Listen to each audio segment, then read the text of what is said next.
How well can you answer these questions? Do you weigh a pound less after going poop? Are you interested in decreasing your risk for heart disease, colon cancer, and type 2 diabetes? Do you know what foods have high fiber? If these questions pique your interest, you are in the right place. Today, we will be talking about all of them. Hello and welcome. I'm Dr. Michael Henderson, a double board-certified medical doctor passionate about helping you prevent and reverse type 2 diabetes and live the healthiest life possible. It's amazing that I've studied over 11 years after high school to learn how to treat diabetes, heart disease, and find cancers, yet the power to prevent those things is simply in the food we eat. Today, we'll cover how much fiber we should eat, what is high in fiber, and how to safely increase your fiber without blowing away your friends and family, if you know what I mean.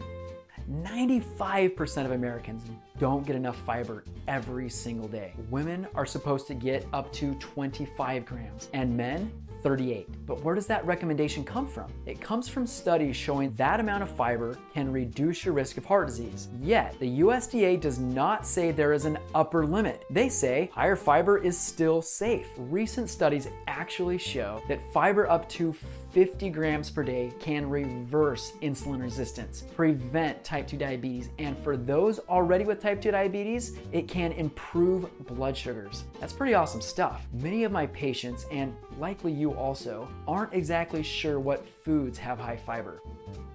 I'm here to help. Let's jump into the top 45 highest sources of fiber found in Northern America and discover aspects about those foods that can help you spot high fiber in whatever season, whatever country, and whatever grocery store you're in. Let's go. Foods with over 10 grams of fiber per serving include high fiber, ready-to-eat cereal, unsweetened. Here are some examples. Fiber One Original Brand Cereal, Kellogg's All Brand Buds, Post Grape Nuts, the original Barbara's Bakery Puffins, Nature's Path Organic Smart Brand, Kashi Go Lean Cereal. Here's the trick.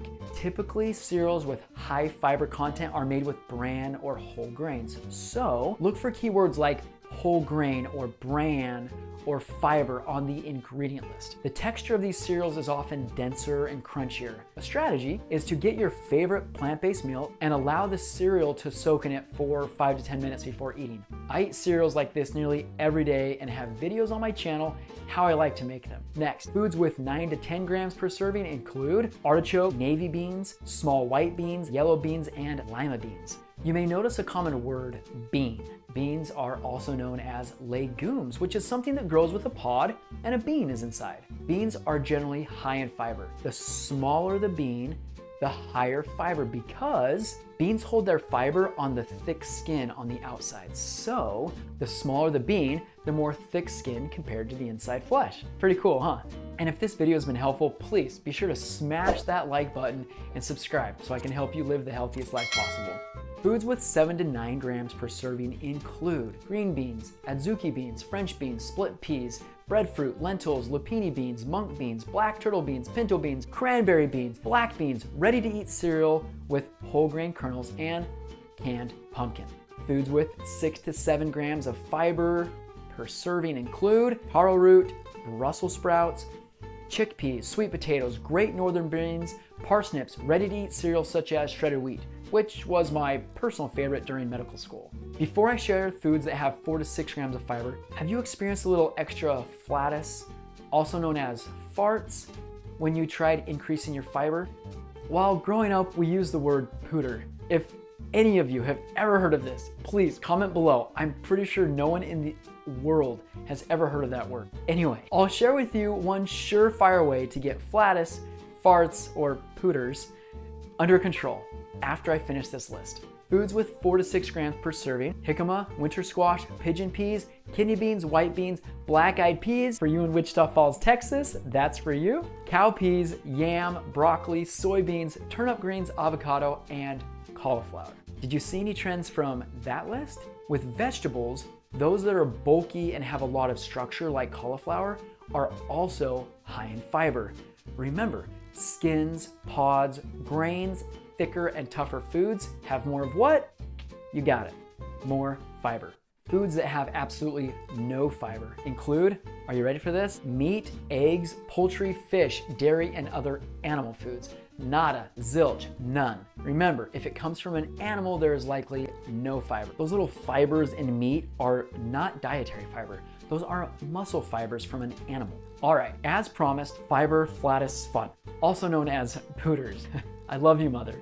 We don't want the giggles at the dinner table or on the couch to lead to family feuds. In parting, I'd like to fan you with a few tactful strategies to keep your family and friends close to you as you stay alive longer, preventing cancer and heart disease and reversing type 2 diabetes, all by eating more fiber. Remember these flatus facts with this beloved picture and sentence. Llamas spread low gas joy by gradually exercising near water. Focus on the words spread, low gas, gradual exercise, water. First, spread. Spread the fiber intake throughout the day. Instead of consuming a large amount of fiber in one meal, spread it out over a course of the day to lessen the workload of your digestive system at any given time. Next, low gas. Did you know that there are low gas fiber and high gas fiber foods? Low gas fiber foods include brown rice, carrots, spinach, potatoes, obviously with their skins. For those of you new to this wonderful world of fiber, start with these types of foods first. High gas fiber foods, which you'll want to start with in smaller portions, include beans, lentils, broccoli, Brussels sprouts, onions, and even soft drinks, which don't have any fiber, yet can cause a lot of bloating and gas. Next, increase fiber gradually. Rapidly increasing fiber can shock your digestive system. Gradually add more fiber to your diet to give your body more time to adjust. One idea is if you cover none of your plate with fruits or vegetables, start with an 1/8 or 1/4 of your plate for a week before increasing again. One more idea. If you're a tracker and know exactly how many grams of fiber you eat per day, increase no more than 5 grams of fiber per day and stay at that number of grams of fiber for the whole week before increasing again. As an example, if I eat 10 grams of fiber per day, I would increase to 15 grams per day and do that every day of the week until next week, increasing it to 20. Before we cover these last 2 points, if this has been fun today, be sure to like and subscribe. Next, exercise. Physical activity helps move gas through your digestive tract more quickly, reducing bloating and discomfort. If you become bloated, be sure to go for a walk, bike ride with your family, or use bloating as a loving reminder to head to the gym class. Lastly, water. Always, and especially when you are increasing your fiber intake, drink plenty of water throughout the day. Water helps fiber move through your digestive system more smoothly. Did you know you have over 26 feet of intestines? Your food moves through all of that before you poop, which reminds me, a 1-pound poop is not abnormal for someone eating their recommended intake of fiber. It's not bad. Some of my patients are sometimes pleasantly surprised at the ease and size of their high fiber bowel movements. So back to water. If you start feeling a little bloated, use that as a sign to drink more fluid. Your urine should always be clear or barely yellow. I'm thrilled for you, your family, and friends as you increase your fiber intake, reduce your risk for chronic disease, and stay a low gas spreading, fiber fueled human. Until next time.